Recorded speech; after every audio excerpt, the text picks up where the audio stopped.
Le 6 septembre s'est achevée la 24e réunion consécutive des sponsors ukrainiens et cette réunion s'est déroulée à la base aérienne de Ramstein en Allemagne.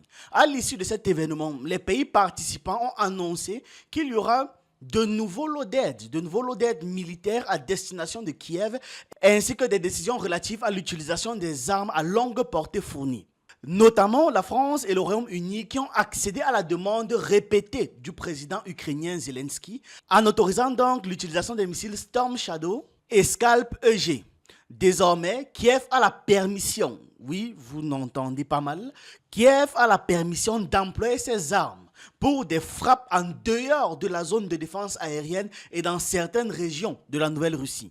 Si vous vous souvenez, la principale raison pour laquelle jusqu'à présent l'OTAN refusait l'utilisation de ces armes, c'est parce que la Russie avait dit que les territoires qui attaquent leur pays via d'autres biais, comme justement en donnant les armes, vont risquer aussi des représailles, puisque ces pays participent activement à la guerre, étant donné qu'il ne s'agit pas simplement de frappe, il s'agit aussi de soutien tactique. Donc l'Angleterre et la France, avec cette permission, sont en train de s'engager et donnent une raison à la Russie de les frapper aussi, de frapper aussi leur territoire, peut-être de manière détournée. Le président russe Vladimir Poutine d'ailleurs a averti que l'autorisation donnée à Kiev d'utiliser des missiles occidentaux pour cibler des sites militaires en Russie pourrait entraîner des représailles symétriques. La même chose, on appelle ça la réciprocité.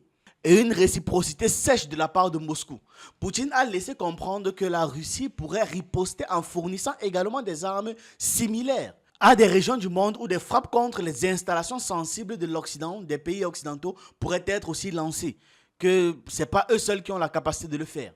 Il n'a pas précisé le pays ou encore l'organisation qui va recevoir ces missiles, ni quelles seraient les cibles visées. Mais il a dit qu'il le fera si cette affaire se concrétise. Le Kremlin a également déclaré que les pays autorisant l'Ukraine à frapper le territoire russe deviendront de facto des belligérants. Et c'est normal, vu que l'utilisation de missiles, comme je le disais, de missiles à longue portée nécessiterait donc un soutien technique et humain de la part des pays occidentaux.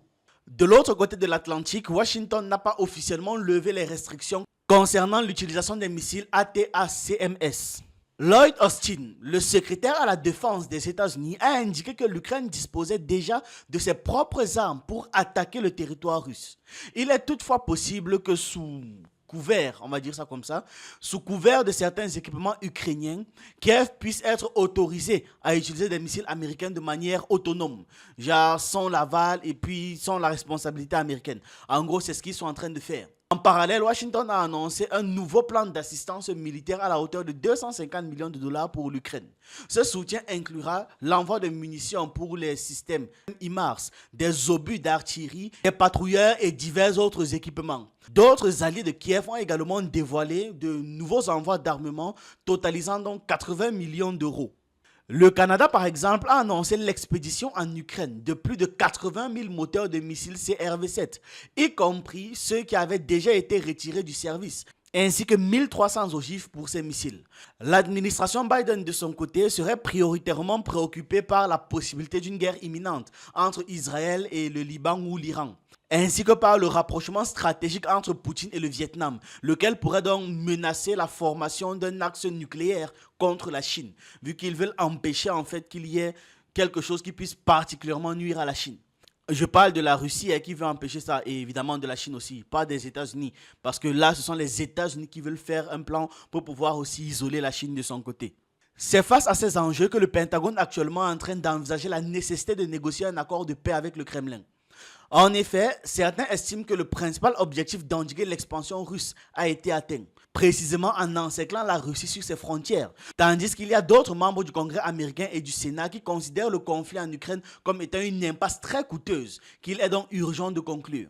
Concernant l'implication de l'OTAN dans l'inclusion à Kursk, plusieurs sources avancent que la France, la Pologne, le Royaume-Uni joueraient un rôle clé dans un effort concerté visant à faire basculer le front ukrainien avant les élections présidentielles américaines. Ce scénario pourrait mener l'OTAN à s'engager plus directement en fait dans le conflit contre la Russie. La participation des soldats polonais, français, britanniques et américains dans cette offensive renforce l'idée de l'implication de l'OTAN dans une guerre ouverte contre la Russie, contre Moscou. L'incursion à Koursk représente la plus vaste attaque contre le territoire souverain russe depuis le début du conflit. Environ 5000 soldats ukrainiens, appuyés par des forces d'élite de l'OTAN, auraient pénétré à une profondeur de 10 km en Russie, accompagnés par des chars et des véhicules blindés.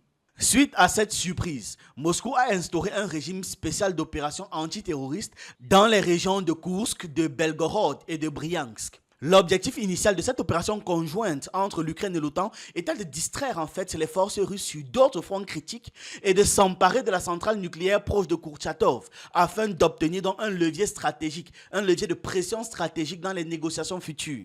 Toutefois, cette offensive est échouée. Grandement échoué, tandis que l'armée russe continue ses avancées dans le Donbass, accentuant la crise énergétique par des attaques et des menaces et mettant en péril fatalement la viabilité de l'offensive ukrainienne. Par ailleurs, il y a une attaque balistique contre l'Institut militaire de communication à Poltava qui a causé plus de 200 victimes, ce qui a déclenché de vives critiques contre le commandement militaire ukrainien pour avoir permis une telle concentration de ses troupes. En réponse, la Russie a utilisé une bombe aérienne dans la région de Soumy pour renforcer l'encerclement des forces ukrainiennes et otaniennes dans un secteur de Koursk, employant donc une tactique d'encerclement appelée chaudron. Les troupes encerclées sont désormais dans une situation très critique, sans la possibilité de ravitaillement ni de renfort, ce qui laisse comme seule option la reddition, l'abandon ou alors lutter jusqu'à la mort. Et vous savez, dans les stratégies guerrières, c'est toujours intéressant de laisser la possibilité aux gens de fuir. Parce que l'instinct va généralement pousser les gens à abandonner. C'est toujours pour ça qu'on laisse une petite porte d'échappatoire. Et dans ce cas de figure, c'est ce qu'ils ont fait. Ce n'est pas la mort ou la mort, c'est l'abandon ou la mort. Point intéressant à noter aussi, c'est que le mandat de Volodymyr Zelensky a pris fin le 20 mai, depuis le 20 mai. Et bien que la constitution ukrainienne permet une prolongation automatique de la présidence, en cas de loi martiale, vraiment en cas de crise, certains membres de l'opposition contestent la légitimité de cette extension de mandat. Ils estiment que la présidence devrait revenir à Ruslan Stefanchuk, l'actuel président de la Rada. La Rada qui est le parlement ukrainien. Par ailleurs, Zelensky a récemment remercié plusieurs responsables soutenus par les États-Unis, des responsables qui étaient impliqués dans la lutte contre la corruption, dont l'ancien ministre du Développement communautaire territorial et des infrastructures. La corruption reste un problème structurel en Ukraine, avec un score de 32 sur 100 selon l'indice de transparence. D'après l'ONG Transparency International, en 2021, près de 23% des citoyens ayant eu recours aux services publics ont dû payer un pot de vin. Récemment donc, l'exécutif de Zelensky a connu une vague de démissions et de limogeages, dont celui du ministre des Affaires étrangères. Et tous ces départs révèlent donc en fait l'isolement croissant d'un Zelensky confronté à plusieurs crises simultanées. Que ce soit la progression des forces russes dans le Donbass, la détérioration de la situation énergétique due aux frappes russes et l'échec prévisible de l'offensive risquée menée par l'Ukraine sur Koursk. D'ailleurs, c'est une décision que certains attribuent à un Zelensky acculé, sous pression en fait. Et il semble également que Zelensky soit devenu un poids très lourd pour les États-Unis qui envisagent de le remplacer. Ouais, j'avais aussi déjà traité cette option dans une précédente vidéo.